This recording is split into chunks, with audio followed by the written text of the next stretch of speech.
Hello बच्चों, कैसे हो? और मैं सत्यनारायण। हेलो बच्चों, कैसे हो? मैं सत्यनारायण, अपने YouTube channel Tiwari education by power by super इस चैनल पे हम स्वागत करते हैं। अभी आज हम जानेंगे ग्रामर का एबीसीडी। ग्रामर का एबीसीडी क्या होता है और ग्रामर में सबसे पहला जो टॉपिक है वो हम पढ़ेंगे क्या, टेंस। टेंस के अंदर पहला जो टॉपिक है वो प्रेजेंट इंडेफिनिट पढ़ेंगे। प्रेजेंट इंडेफिनिट का ए टू जेड सभी चीज एक एक चीज समझेंगे। आइए हम शुरू करते हैं। और इससे पहले अगर आप हमारे चैनल पर नए हैं तो हमारे चैनल को सब्सक्राइब कीजिए, लाइक कीजिए और शेयर कीजिए ताकि ज़्यादा से ज़्यादा आपको ये इन्फॉर्मेशन मिल सके और ज़्यादा से ज़्यादा आप अपनी नॉलेज को अपग्रेड कर सकें। आइए शुरू करते हैं। हम शुरू करेंगे प्रेजेंट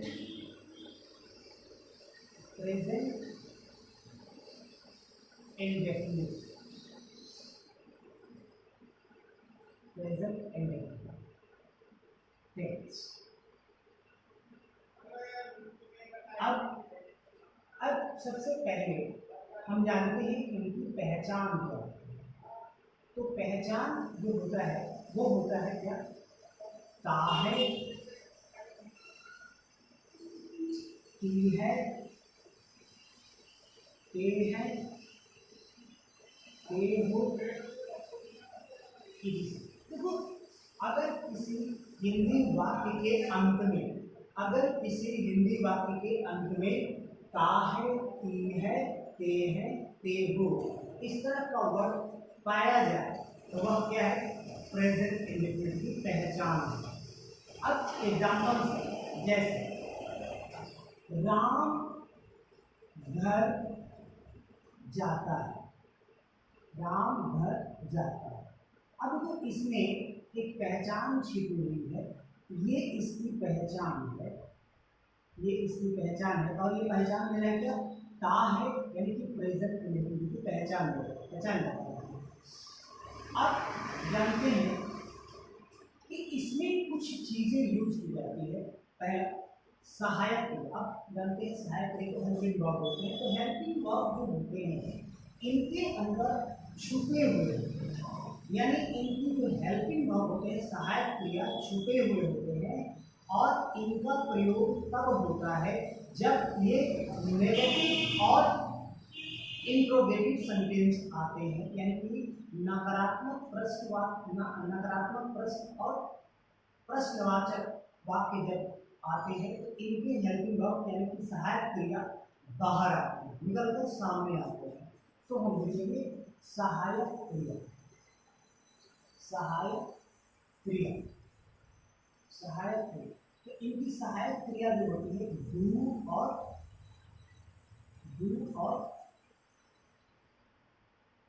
डज होता है, डू और डज होता है।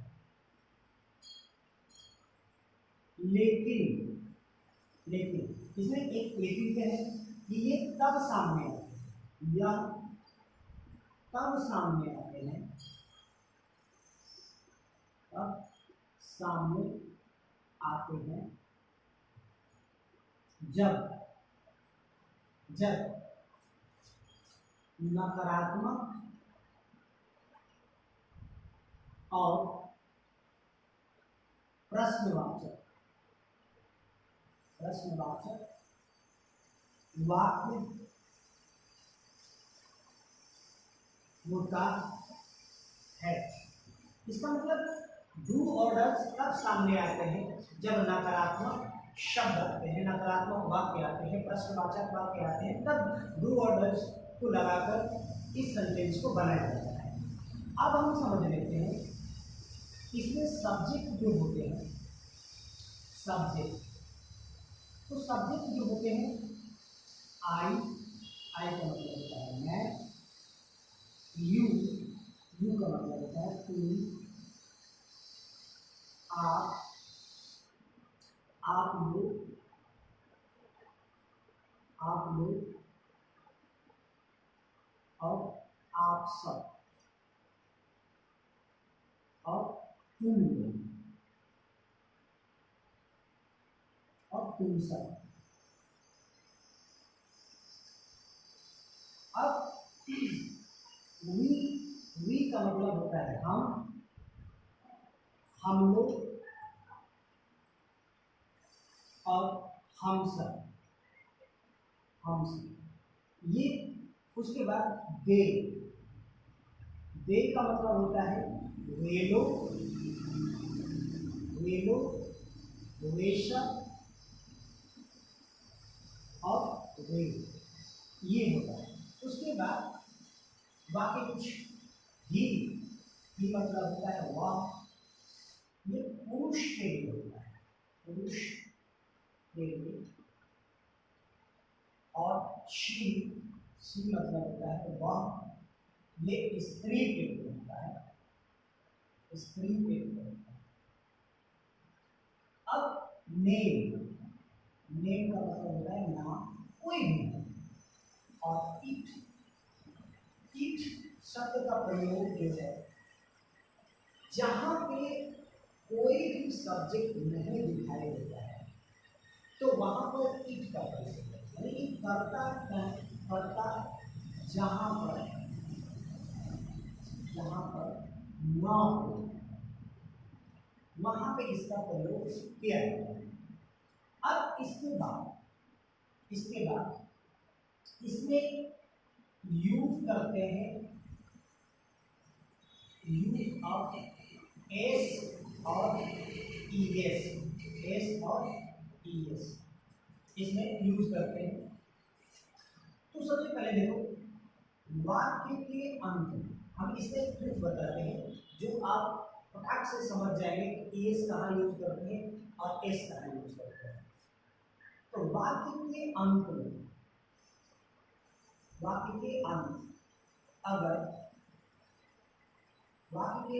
अगर एस ओ एस एच और एक्स और सी एच से होता है तो ई एस का प्रयोग करते हैं। अगर वाक्य के अंत S O S H X C H से नहीं होता है तो एस का प्रयोग करते हैं,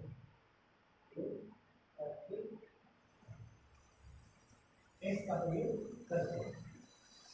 अब जैसे एग्जाम्पल, जैसे गो, अगर लास्ट में ओ है तो यहाँ पे क्या है, एस का यूज करते हैं गोस। अब यहाँ पे देखो टीच, देखो लास्ट में सी एच है तो यहाँ पे एस का प्रयोग करेंगे। उसके बाद मास, देखो लास्ट में एस है, क्या करेंगे एस ई एस का प्रयोग करेंगे तो मास। अब दूसरा एग्जांपल, अब जैसे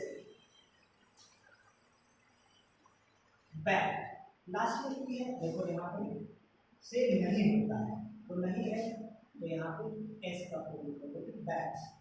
ठीक, काउ तो लास्ट में नहीं है क्या होगा काउ, एस का प्रयोग करेंगे। टी ओ वाई, लास्ट में देखो वाई है क्या यूज करेंगे वॉइस। तो बहुत आसान है, इसे बहुत आसान है, इसे एक बार दोहरा देते हैं। क्या प्रेजेंट इंडेफिनिट की पहचान ता है, ती है, ते है, ते है। यानी कि हिंदी वाक्य के अंत में अगर ये दिखाई दे तो ये प्रेजेंट इंडेफिनिट कहलाते हैं और इनमें सहायक क्रिया होते हैं। लेकिन सहायक क्रिया जो होते हैं वो छुपे हुए होते हैं, ये तब सामने आते हैं जब प्रश्न जो होगा वो क्या होगा, नकारात्मक होगा, यानी वाक्य नकारात्मक और प्रश्नवाचक वाक्य होता है, तब ये सामने आते हैं डूडल्स। अब आई वी यू दे, यानी ये क्या है, सब्जेक्ट है। तो सब्जेक्ट आई, आई का मतलब मैं, आई का मतलब मैं, यू का मतलब क्या होता है, तुम, आप लोग, आप सब, तुम सब और तुम लोग। वी का मतलब होता है हम लोग, हम सब। दे का मतलब वे लोग, वे सब, वे। ही जो होता है, ही का मतलब वह, पुरुष के लिए होता है शी, वह स्त्री के लिए होता है नाम। दूसरा इट, जहाँ पे कर्ता नहीं होता है वहां पे इट का प्रयोग होता है। यूज ऑफ एस और एस, वाक्य के अंत में अगर S, O, S H, X, C H से अंत होता है, यानी वाक्य का, यानी वर्ड, यहाँ पे वाक्य अगर हम कहें तो यहाँ पे शब्द, शब्द यानी वाक्य के अंत में अगर ये वर्ड पाए जाते हैं, ऐसे S, O, S H, X, C H से होता है तो ईएस का प्रयोग होता है। लेकिन अगर वाक्य के अंत इन सब से नहीं होता है एस का प्रयोग, जैसे कि एग्जांपल है, जी को वो ईएस लगा दें, लास्ट में वो है, टीच सी एच, लास्ट में ईएस का प्रयोग, लास्ट में एस है, ईएस का प्रयोग होता है। अब देखो यहाँ पे तीन, इन पांचों में से कोई भी वर्ड यहाँ पर नहीं है, तो इसलिए यहाँ पे क्या यूज करेंगे, एस, और यहाँ पे सी और डब्ल्यू। देखो लास्ट में क्या है, डब्ल्यू, यानी पांचों वर्ड नहीं है, एस का प्रयोग। यहाँ पे देखो वाई है, पांचों वर्ड नहीं है, यहाँ पे एस का प्रयोग। समझ में आ गया? चलो अब हम बात करते हैं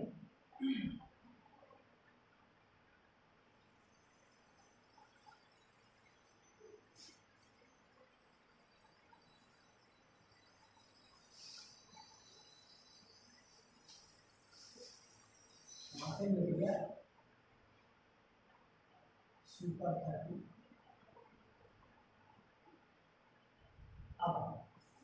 अब हमने पढ़ा कि ये यूज। अब देखो कौन कौन से कर्ता के साथ डू डज यूज किए जाते हैं। तो ही, शी, इट एंड नेम, इनके साथ डज का प्रयोग होता है, और आई, वी, यू एंड दे, इनके साथ डू का प्रयोग। इसके साथ साथ हम ये भी देखें किनके साथ एस का प्रयोग होता है और किनके साथ ईएस का प्रयोग होता है। तो ही, सी, इट एंड नेम, इनके साथ वर्ब के साथ एस और ईएस का प्रयोग करते हैं, प्रयोग करते हैं। लेकिन आई, वी, यू और दे, इनके साथ वर्ब के साथ एस और ईएस का प्रयोग नहीं करते हैं, नहीं करते हैं। क्लियर हो गई बात? ही, सी, इट, नेम इनके साथ डज का प्रयोग करते हैं, आई, वी, यू, दे के साथ डू का प्रयोग करते हैं, और ही, सी, इट, नेम के साथ होता है वर्ब, उनके साथ एस और एस का प्रयोग किया जाता है। लेकिन आई, वी, यू, दे के साथ वर्ब के साथ एस और एस का प्रयोग नहीं किया जाता। अब हम आते हैं रूल के बारे में, यानी नियम के बारे में।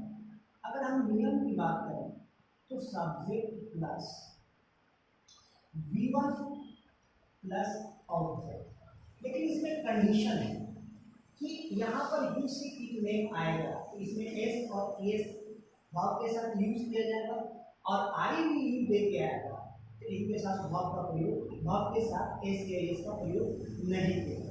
अब हम इसके एग्जाम्पल से, जैसे राम घर या राम किताब पढ़ता है, राम किताब पढ़ता पढ़ता है।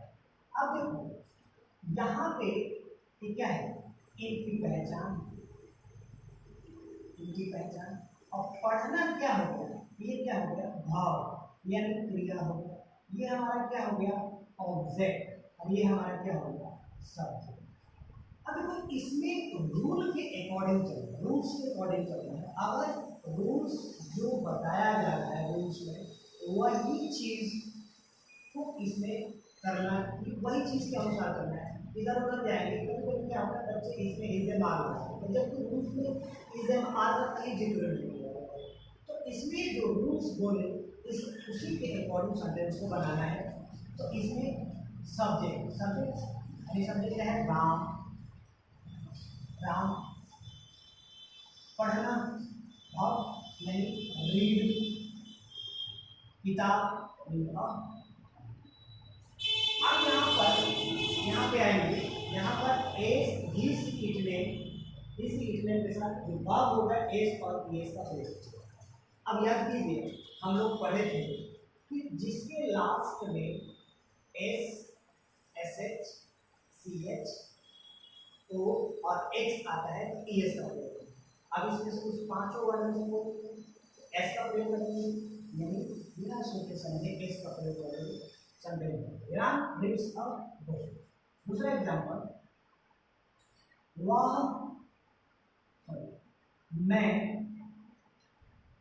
पत्र लिखता हूँ, मैं पत्र लिखता हूँ। तो कैसे आए, यहाँ पर लिखता हूँ, ये क्या हो गया, पहचान। और ये लिखना शब्द जो है ये क्या हो गया, भाव। और ये पत्र क्या हो गया, हमारा ऑब्जेक्ट। और ये हमारा आई क्या हो गया, शब्द। अकॉर्डिंग टू, तो यहाँ पे ऐसे बनाएंगे, आई हो गया सब्जेक्ट, लिखना क्या हो गया, यानी भाव, यानी आई राइट और लिख। अब यहाँ पे ध्यान आएंगे, आई भी यू दे के साथ जो भाव है उसमें एस और एस का प्रयोग नहीं करते हैं। तो आई राइट का लेकर सेंटेंस क्या हो गया, बन गया। सेंटेंस क्या हो गया, बन गया। अब हम रूट नेगेटिव, रूट नेगेटिव, जैसा कि हमने पढ़ा था कि जब प्रश्न नकारात्मक होते हैं तो वहाँ पर हेल्पिंग वर्ब जो है डू और डज आ जाता है सामने। अब देखो यहाँ पे जैसे नकारात्मक वर्ड आएगा तो यहाँ पे क्या आ जाएगा, वो दिखाई देगा शायद डू और डज प्लस नो प्लस जीवन प्लस ऑब्जेक्ट। ये हमारा एग्जाम्पल, जैसे मैं तुम्हें नहीं पढ़ाता हूँ। अब यहाँ पे काम, ये कौन सा शब्द हो गया, ये हो गया हमारा पहचान, ये इनकी पहचान। और नहीं शब्द जो है वो क्या है, नकारात्मक बोध करा रहा है, नकारात्मक बोध करा रहा है। और तुम्हें ये हमारा क्या हो गया, ऑब्जेक्ट। और ये पढ़ना जो शब्द है ये क्या है, भाव। और ये क्या है, हमारा शब्द। कैसे बनाएंगे, आई, अब यहाँ पे आई भी दे के साथ डू का प्रयोग किया जाता है, आई डू।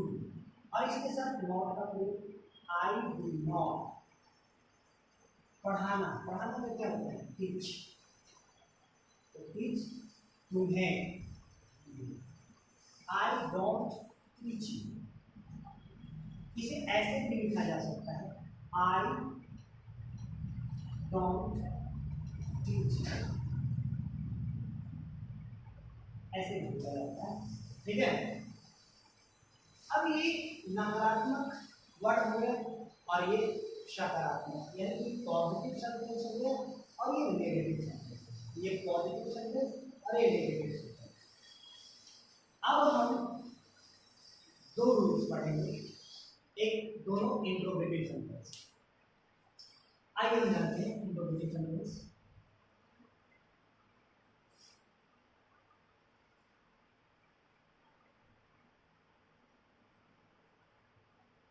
अब प्रश्नवाचक, प्रश्नवाचक पहला जो रूल होगा वो डू और डज, डू और does plus subject plus V1 plus object plus interrogative. ठीक है, अब एग्जांपल्स जैसे मैंने बोला क्या वह किताब पढ़ता है, पढ़ता है। अब तो यहाँ पे ता है, ये इनकी क्या है पहचान, ये इनकी क्या है पहचान है। लेकिन पहचान के साथ साथ ये जो है ये क्या बता रहा है, ये प्रश्नवाचक, प्रश्नवाचक। ठीक है, ये क्या है प्रश्नवाचक। अब ये जो हमारा क्या है कर्ता यानी सब्जेक्ट है, ये इंट्रोगेटिव सेंटेंस है। ये जो हमारा क्या है ऑब्जेक्ट, और ये हमारा क्या है भाव है। अब इसे कैसे बनाना है, तो सबसे पहले ये सब्जेक्ट को देखा जाए तो सब्जेक्ट क्या है वह है, तो ही मतलब वह होता है, तो के साथ दस लगेगा, तो दस को हम क्या करेंगे बाहर दस। अब ही यानी रूल क्या बोला है, डज प्लस सब्जेक्ट यानी डज ही।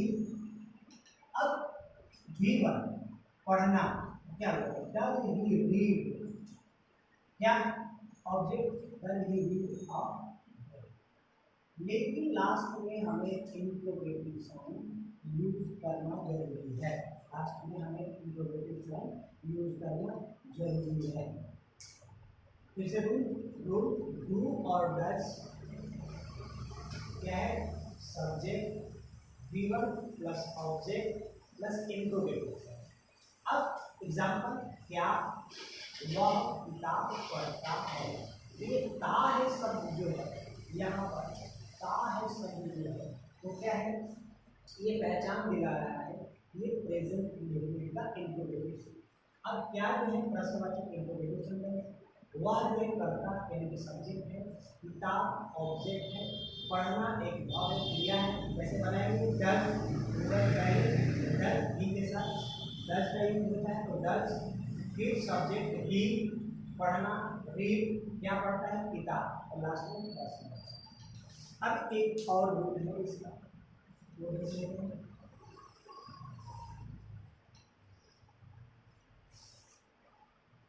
अब रूल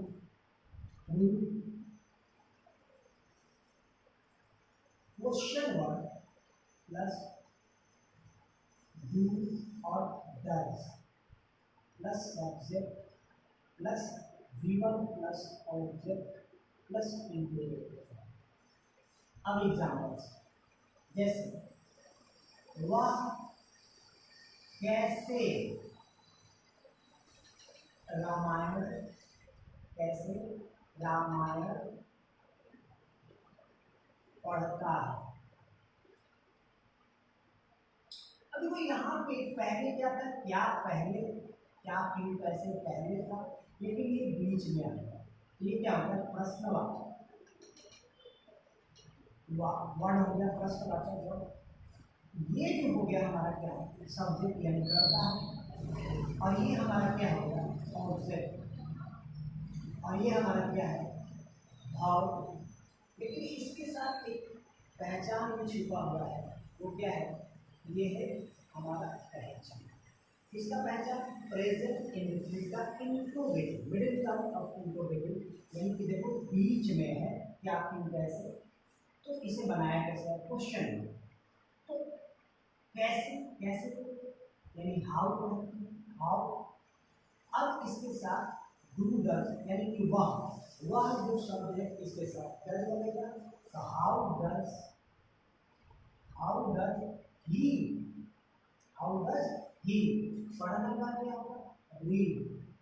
अब ये एक महाकाव्य हमारा ग्रंथ है, इसलिए ग्रंथ के अनुसार आर्टिकल कहता है कि अगर हमारा महाकाव्य या ग्रंथ कोई भी रिलीजियस बुक है उसको पहले गाओ, तो रीड द रामायण,